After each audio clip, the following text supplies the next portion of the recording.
Pemirsa, PT Mitra Adi Perkasa Tbk atau MAPI membukukan kinerja solid di sepanjang semester 1 2025. Ya, berdasarkan laporan keuangannya yang dipublikasikan Kamis lalu, MAPI meraup laba bersih di semester 1 2025 sebesar 960,92 miliar, naik 6,84% dari sebelumnya 899,33 miliar rupiah di posisi yang sama tahun lalu. PT Mitra Adi Perkasa Tbk atau MAPI membukukan kinerja solid di sepanjang semester pertama 2025. Berdasarkan laporan keuangannya yang dipublikasikan Kamis lalu, MAPI meraup laba bersih di semester pertama 2025 sebesar 960,92 miliar atau naik 6,84% dari sebelumnya sebesar 899,33 miliar rupiah di posisi yang sama tahun lalu. Dari segi top line per akhir Juni 2025, MAPI mampu membukukan pendapatan bersih 19,56 triliun rupiah atau meningkat 8,71% dari sebelumnya 17,99 triliun rupiah di sepanjang semester pertama 2024. Secara rinci, pendapatan MAPI utamanya ditopang oleh segmen penjualan retail senilai 16,54 triliun rupiah, departemen store 1,42 triliun rupiah, kafe dan restoran 1,52 triliun rupiah, serta pendapatan lain-lain sebesar 131,46 miliar rupiah. Di sisi lain, beban pokok penjualan dan beban langsung MAPI tercatat melonjak menjadi 11,24 triliun rupiah dari sebelumnya 10,19 triliun rupiah. Dengan begitu, MAPI meraup laba kotor senilai 8,31 triliun rupiah atau naik dari 7,97 triliun rupiah. Dari segi beban penjualan juga tercatat melonjak menjadi 5,68 triliun rupiah dari sebelumnya 5,24 triliun rupiah. Beban umum dan administrasi tercatat 1,01 triliun rupiah atau meningkat dari 936 miliar rupiah. Sementara jumlah beban usaha tercatat 6,69 triliun rupiah atau meningkat dari 6,17 triliun rupiah. Berbagai sumber untuk IDXNO.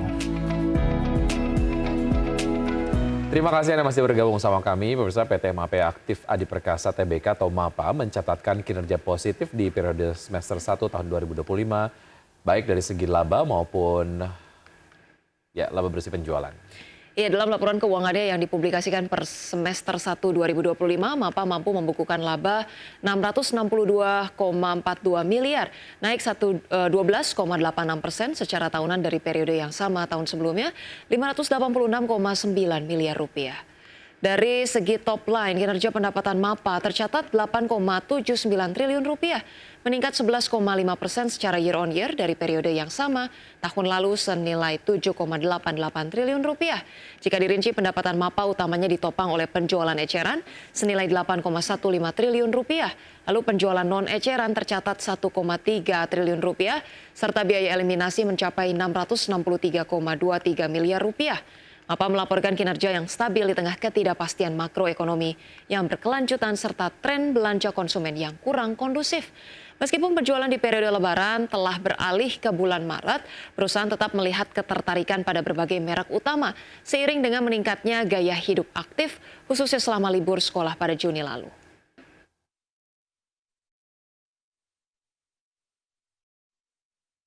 Pemirsa, PT Integra Indo Kabinet Tbk berhasil mencetak pertumbuhan pendapatan konsolidasi sebesar 1,45 triliun rupiah pada semester pertama 2025 atau naik 0,7% secara tahunan. Dalam keterangan terbaru, manajemen perseroan menyatakan di tengah tekanan makroekonomi global dan tantangan tarif produk ekspor, perseroan tetap mampu menjaga momentum melalui lini ekspor utama dan strategi diversifikasi yang mulai membuahkan hasil. Segmen ekspor tetap menjadi motor utama pertumbuhan, di mana pendapatan ekspor meningkat 1,3% secara year on year menjadi 1,44 triliun rupiah, dengan komponen bangunan mencatatkan lonjakan signifikan sebesar 23,2% menjadi 1,26 triliun rupiah.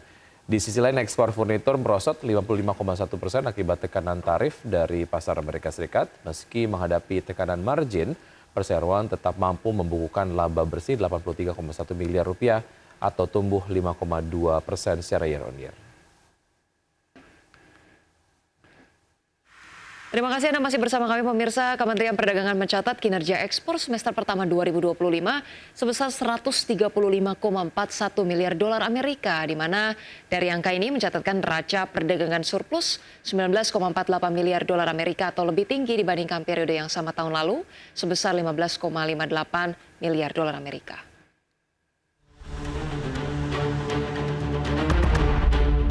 Kementerian Perdagangan mencatat kinerja ekspor Indonesia pada semester pertama tahun 2025 menunjukkan pertumbuhan positif. Menteri Perdagangan Budi Santoso mencatat total ekspor Indonesia mencapai 135,41 miliar dolar Amerika Serikat atau tumbuh sebesar 7,70% dibanding periode yang sama tahun sebelumnya. Peningkatan ini didukung oleh penguatan ekspor non-migas sebesar 8,96% atau menjadi 128,39 miliar dolar Amerika Serikat. Sementara itu ekspor migas mengalami penurunan sebesar 11,04% menjadi 7,03 miliar dolar Amerika Serikat. Dari sisi neraca perdagangan, Indonesia mencatat surplus sebesar 4,10 miliar dolar Amerika Serikat pada bulan Juni 2025. Ini memperpanjang tren surplus selama 62 bulan berturut-turut sejak Mei 2020. Sehingga secara kumulatif neraca perdagangan Indonesia semester pertama tahun 2025 tercatat surplus sebesar 19,48 miliar dolar Amerika Serikat atau lebih tinggi dibandingkan periode yang sama tahun lalu sebesar 15,58 miliar dolar Amerika Serikat. Surplus tersebut dihasilkan dari surplus perdagangan non-migas sebesar 28,31 miliar US dollar dan defisit perdagangan migas sebesar 8,83 miliar US dollar. Total ekspor selama semester 1 tahun 2025 mencapai 135,41 miliar US dollar atau naik 7,70%. Situsi peningkatan ekspor kumulatif tersebut didukung oleh penguatan ekspor non-migas 8,96%. Menteri Perdagangan menambahkan meski tantangan global masih membayangi pertumbuhan ekonomi, diperlukan kebijakan strategis untuk menjaga stabilitas dan memanfaatkan peluang pertumbuhan, di mana sejumlah program prioritas seperti makan bergizi gratis, pembangunan dan renovasi 3 juta rumah, cek kesehatan gratis, sekolah rakyat hingga koperasi desa Merah Putih dipandang mampu menjaga pertumbuhan ekonomi. Dari Jakarta, di Firmansyah, Tim Liputan IDX Channel.